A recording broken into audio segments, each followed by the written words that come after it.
অভাগা যেদিকে যায় সাগর শুকিয়ে যায়। শেখ হাসিনা বাংলাদেশ থেকে পালিয়েছে এবং বাংলাদেশ থেকে পালিয়ে যখন ভারতে আশ্রয় নিয়েছে, ভারতে একের পর এক কুফা লেগে আছে।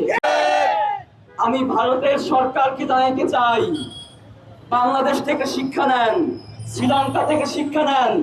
একে একে বিভিন্ন দেশ থেকে আপনাদের পাপের সরকাররা বিদায় নিচ্ছে। আপনাদের কি লজ্জা হয় না?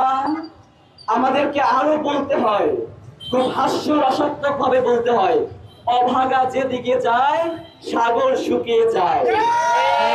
শেখ হাসিনা বাংলাদেশ থেকে পালিয়েছে এবং বাংলাদেশ থেকে পালিয়ে যখন ভারতে আশ্রয় নিয়েছে, ভারতে একের পর এক কুফা লেগে আছে।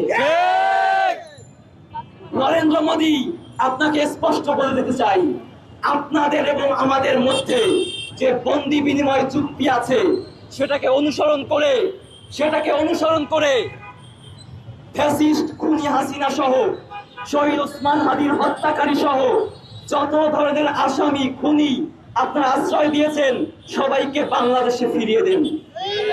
আর না হলে বাংলাদেশ থেকে শেখ হাসিনা যেভাবে পালিয়েছে, আপনার পালানোর জায়গা থাকবে না। সর্বশেষ একটা কথাই বলতে চাই, ভারতে ককরোচ জনতা পার্টি যে আন্দোলন শুরু করেছে, আমরা এই আন্দোলনকে যৌক্তিক মনে করি। আমরা কিছুদিন আগেও দেখেছি আমাদের শিক্ষার্থীরা